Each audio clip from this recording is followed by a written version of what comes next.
और आइए आपको सीधे ले चलते हैं देहरादून, जहां पर मुख्यमंत्री पुष्कर सिंह धामी शिरकत करने पहुंचे हैं।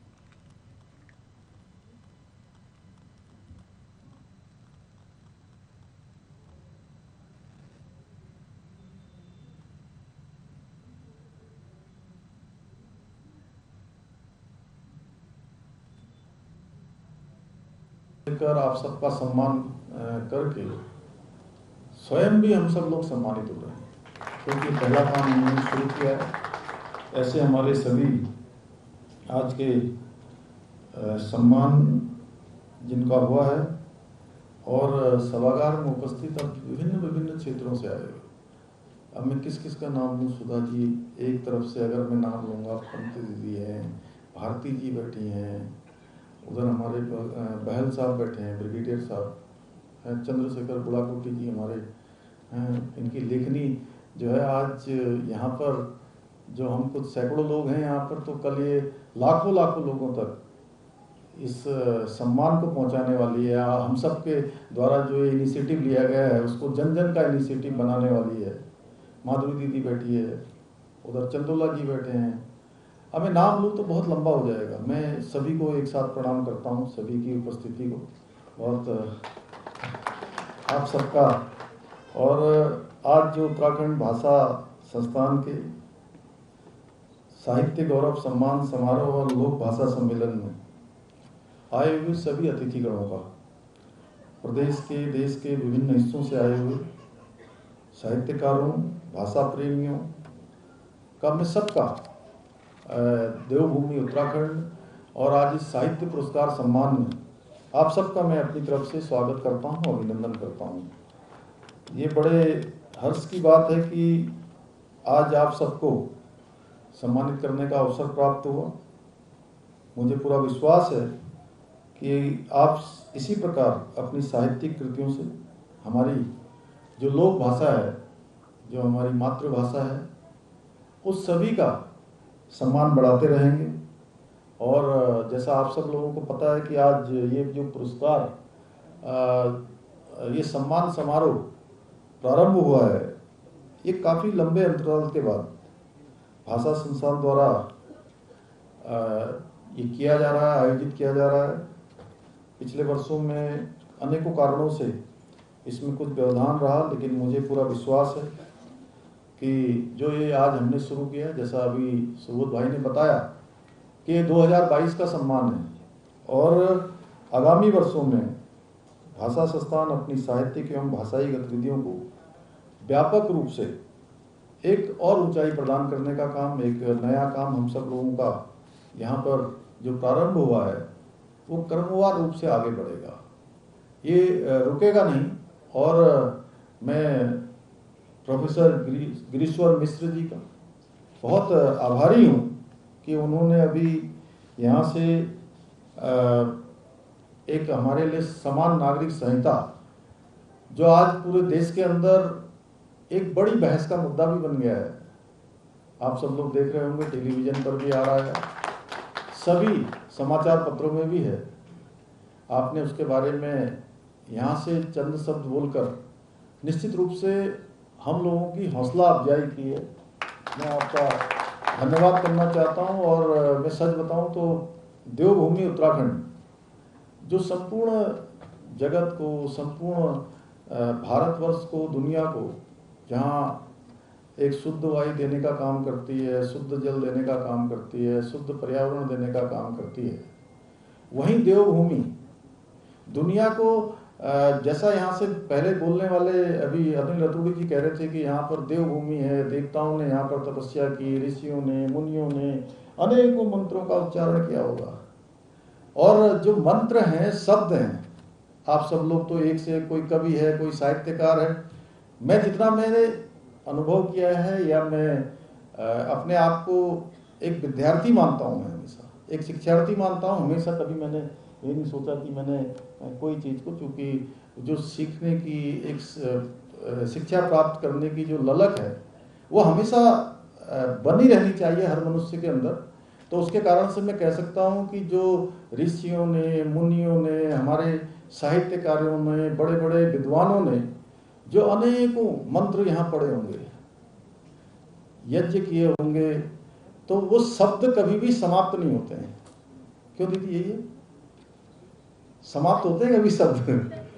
एक बार आ गए तो वो शब्द जो है विचरण करते रहते हैं, और उन्हीं की ताकत है कि उसके कारण से कहीं ना कहीं हम लोगों के अंदर ऊर्जा प्राप्त होती रहती है, ऊर्जा मिलती रहती है। और उसी ऊर्जा का परिणाम है कि अब आप देख रहे होंगे कि मैंने कहा कि पूरे जगत को एक तरफ से दिशा देने का काम इस हिमालय से होता है।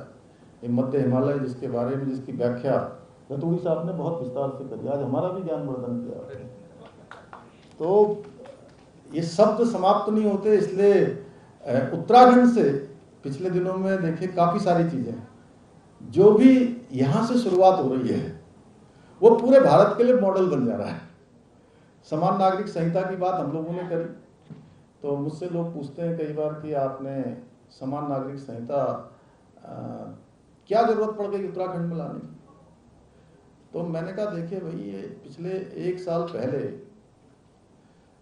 कोई चुनाव भी नहीं आ रहा था, कोई कुछ नहीं आ रहा था, लेकिन ये चुनाव जो आम चुनाव था, इस चुनाव से पहले हमने सबके सामने प्रस्ताव रखा 12 फरवरी 2022 को कि अगर नई सरकार गठित होते ही हम सबसे पहले कोई काम करेंगे तो उत्तराखंड के अंदर समान नागरिक संहिता का कानून बनाने के लिए कमेटी का गठन करेंगे।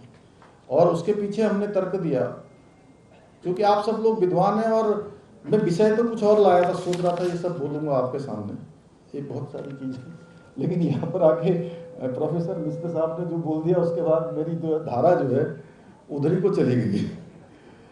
तो मैंने कहा कि उस समय में भी जब हम लाए इसको, तो इसलिए लाए कि उत्तराखंड देवभूमि है, उत्तराखंड गंगा का प्रदेश है, उत्तराखंड यमुना का प्रदेश है, अनेक नदियाँ यहाँ से जो लगातार प्रभावमान रहती हैं, लगातार चलती हैं, उसका प्रदेश है, वनों से आच्छादित है, पर्वतों से आच्छादित है, देवों से आच्छादित है। जहाँ देखिए आप, इधर देखिए तो देवस्थान, उधर देखिए देवस्थान, कोई ऐसा जगह नहीं है जहाँ देवस्थान नहीं होगा, और सब जगह एक से एक सिद्ध स्थान, और 2-2 अंतर्राष्ट्रीय सीमाओं से लगा हुआ हमारा प्रदेश, और प्रत्येक परिवार से कोई सेना में है या कोई अर्धसैनिक बलों में है, अपनी सेवाएं देश के किसी न किसी कोने में दे रहे हैं। कहीं बेटा दे रहा है, कहीं बेटी दे रही है, कहीं चाचा दे रहा है, कहीं भतीजा दे रहा है, कहीं ताऊ दे रहे हैं, कभी किसी के पिता दे रहे हैं, माता जी दे रही हैं। तो इस प्रदेश की अपनी एक अलग प्रकार की व्यवस्था है, धर्म का, अध्यात्म का, संस्कृति का। अगर कोई केंद्र है तो पूरे भारत का अगर केंद्र है, पूरी दुनिया का अगर कोई केंद्र है, तो वो हमारा देवभूमि उत्तराखंड है। इसलिए हमने कहा कि उत्तराखंड के अंदर रहने वाला, चंद्रशेखर भाई ये मैंने कहीं नहीं बोला जो आज बोल रहा हूं, तो उत्तराखंड देवभूमि भी है। तो यहां पर रहने वाले चाहे किसी पंथ का हो, किसी समुदाय का हो, किसी धर्म का हो, किसी जाति का हो, सबके लिए एक समान कानून होना चाहिए। और भारत के संविधान के अनुच्छेद 44 में भी इसकी प्रावधान किया गया है। और भारत का संविधान बनाने वाले लोग जिन्होंने उसकी रचना करी, एक से एक विद्वान लोग थे। उन विद्वानों ने जब संविधान की रचना की होगी, संविधान बनाया होगा, तो सारी बातों को ध्यान में रख के उन्होंने उस समय ही जो है इसका प्रावधान कर दिया। और उस समय भारत के संविधान बनाने वालों ने प्रावधान किया, और उत्तराखंड की देवतुल्य जनता ने 2022 में इस पर अपनी मोहर लगा दी, अपना समर्थन दे दिया, अपना आशीर्वाद दे दिया, और उन्होंने हमको सेवा करने का अधिकार दे दिया।